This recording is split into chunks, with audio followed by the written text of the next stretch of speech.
ka buok. O kining akong mga anak, akong ipa-eskwela tungod ra gid ining panglala ug banig. Dugay na mga 40 na katuig kapin. Pagsugod jud nako og lalag banig, nakakat-on ko sa akong apuhan. Kay ganegosyo man to siya og banig pod mo. Maglala, parehar pod ini ako ang gibuhat, maglala dayon mo biyahe pod. O yan ana. Then ako pong mama, mao man po'y trabaho, manglalala man pong banig, mao nga nasunod jud nako ang pagbuhat ani nga banig. Pag sugod gat untuon pa ko, 10 anyos akong edad. Hantod nga nadalaga na minyo ko, diha na pagkaminyo na nako, diha na ko magsugod jud og panglala na jud ta mas ginhawa para sa pamilya. Mga kaedad na lang namo ni nang nina, mga karaan wala na jud kaayo. Mga nag-edad na lang og mga 60 kapin kana karon mga 70 na pay galala nga 70 ana. Kay ang mga bag-o wala naman manglala. Ang kalisod jud ay mo gadasig nako nga maningkamot kog lala. Kay og dili ko maningkamot og lala, wa man milaing panginabuhian kay akong bana magbabaol raman.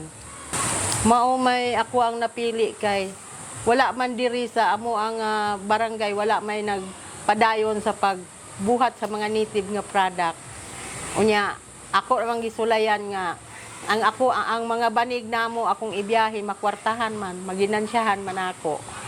Mao nga nakauyon ra gyud ko ani nga maglala nya ang ubang mga human sa akong mga silingan diri ako ra po'y bubiyahe ana maginansyahan man ako ilahang mga banig pod ana mao nang napadayon jud kay mao man akong gipanguhaan sa panggastos ako ang tibuok pamilya.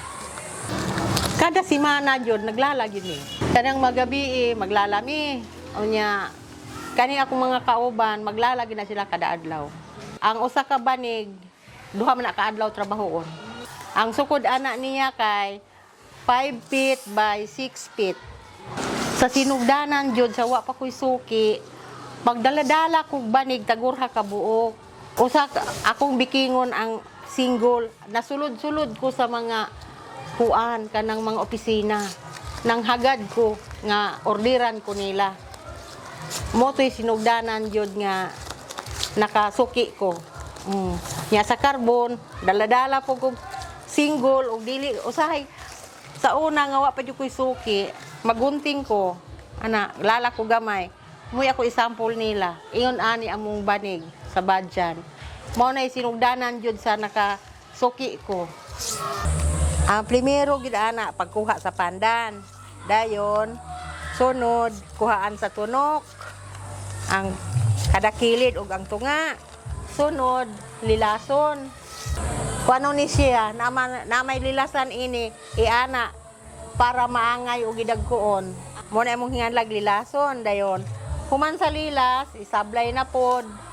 Dayon, inig kalaos-laos sa pandan, amuan na po ng haguron.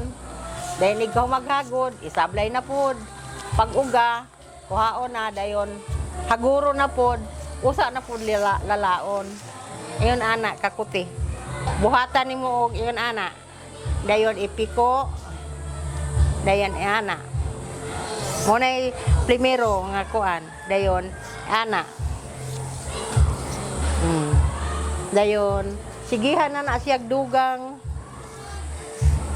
Hantod nga mo dako na siya. Magpabukal kag tubig. Dayon inig kabukal na ilundan nimo sa tina, dayon usa nimo ilunod ang pandan. Nya o kayo nimo, bali-balihon nimo din makuha na. Inig ka color na nindot na ang color, imuha nang ukang mo.